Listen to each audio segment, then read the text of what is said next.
सबसे पहले आसन जीतिए, 1 आध घंटा रोज आसन लगा के बैठिए। धरती पर बैठे रहेंगे तो जल्दी बूढ़े नहीं होंगे।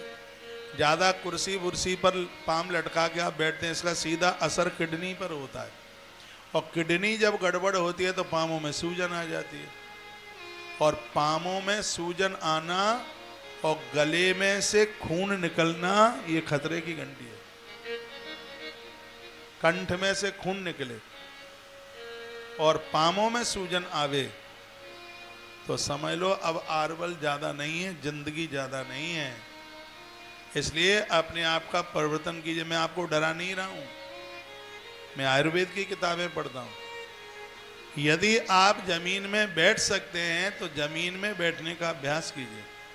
हर दूसरे तीसरे दिन सरसों का तेल, फिटकिरी, पानी और थोड़ा सेंधा नमक एक टब में गर्म पानी करके इसको मिला लो, और वो गर्म थोड़ा हल्का सा कुनकुना रह जाए तो एक 20 मिनट के लिए अपने पाँवों को उसमें डुबा लीजिए। इससे आपकी किडनी के ऊपर तंदुरुस्त होने का असर पड़ जाएगा, पाँवों की सूजन चली जाएगी और चकाचक किडनी हो जाएगी। ये हर हफ्ते में 3 से 4 बार कीजिए। भगवान की कृपा से मैं स्वस्थ हूँ, कोई दिक्कत नहीं है, फिर भी हफ्ते में 1 बार ये मैं करता हूँ जो आपको बता रहा हूँ। पानी, टव में पानी भरा, सरसों का तेल डाला, थोड़ी फटी फिटकरी तो सबके घर में ऐसे मिले जैसे हल्दी मिलती है।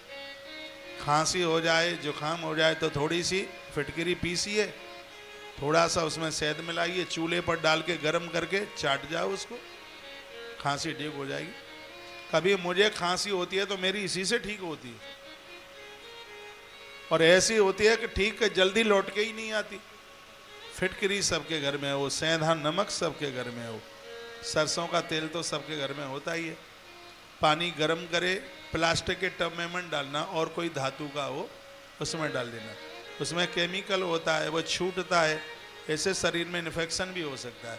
और मैं कहता हूँ कि गर्म पानी आपकी टोंटी से निकलता है और आप बाल्टी में भरकर आप नहाते हैं, ये स्वास्थ्य के लिए बहुत हानिकारक है। हम लोगों के यहाँ आज भी बाल्टी स्टील की होगी और किसी धातु की होगी, हाँ, वह आप लोहे की बाल्टी स्नान के लिए बहुत ज़्यादा प्रभावशाली है। मैंने तो कहा है कि तुम्हें कोई ऐसी दिक्कत, शनि वगैरह तुम्हें परेशान करता है तो बाल्टी में एक चाकू लोहे का डालकर उसको पड़ा रहने दो, उसके बाद उस पानी से आप नहाइए। इसका असर आपके बौद्धिक स्तर पर भी पड़ेगा।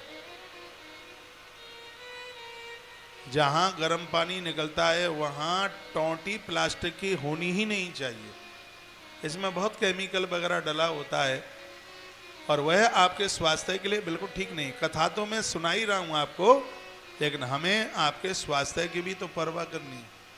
और भैया मैं तो निवेदन कर रहा हूँ, कभी मैं आपके घर आऊँ तो उस दिन तो बाल्टी चेंज कर लेना, उस दिन प्लास्टिक की बाल्टी ना हो बाथरूम में।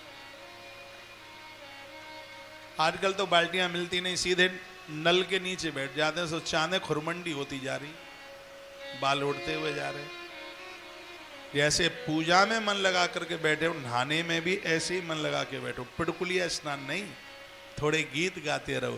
पंजाब वाला गीत नहीं, मेरा मुंडा बिगड़ा जाए, हाँ, मीठे रस से भरोरी राधा रानी लागे, मोए कारो कारो मोए कारो कारो जमुना जीरो पानी लागा। कुछ कीर्तन करो, आनंद आएगा स्नान करने में भी। और ज्यादा रिगड़ा मत लगाइए। एक बार नहा करके जब 3 घंटे तक बाल गीले ही न रहे तो नहाने का मतलब है क्या? दे घिट्टा चांद खुरमुंडी करे देते, उसमें हल्का सा गीलापन रहने दो।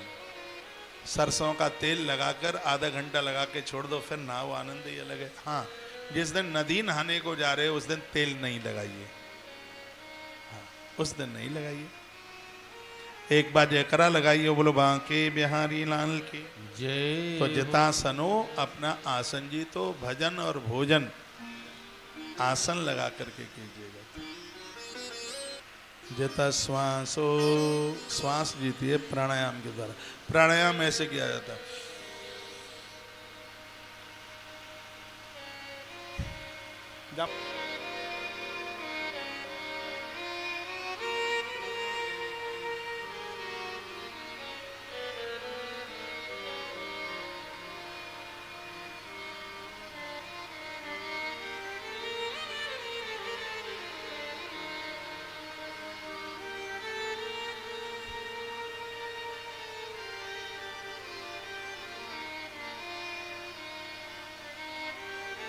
नित्य कीजिए प्राणायाम। श्री राधे। नित्य प्राणायाम कीजिए। सुबह कीजिए, 10 मिनट कीजिए, 15 मिनट कीजिए, आधा घंटा कीजिए। हम तो 1.5 घंटा करते हैं, सुबह का टाइम मिलता है, खूब एक्सरसाइज करते हैं। इसलिए करते हैं क्योंकि हम जल्दी बूढ़ा होना नहीं चाहते। जिन्हें जल्दी बूढ़ा होना है वो मत करो।